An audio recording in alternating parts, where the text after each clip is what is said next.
Fáilte. Seasta. You're welcome. So, you're willing to take on a word, are you?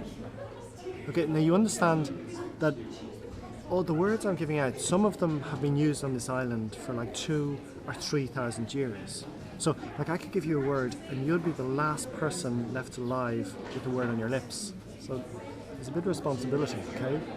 Now, when I give you the word, you can do whatever you want with it. Like, use it as a love word, or a curse word, or like a password for your computer.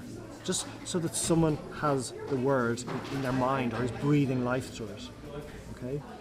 Now, the other thing I need to say is that not all the words are nice, you know? Like, we need to look after all our words, you know, the nice ones and the less nice. Okay. Okay, the word that I want you to look after is Gilachan, a long-jawed person. Will you take Gilachan?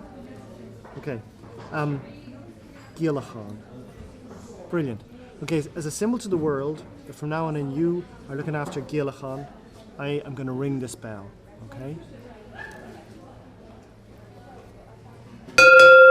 And you're going to slide out that way. Thanks.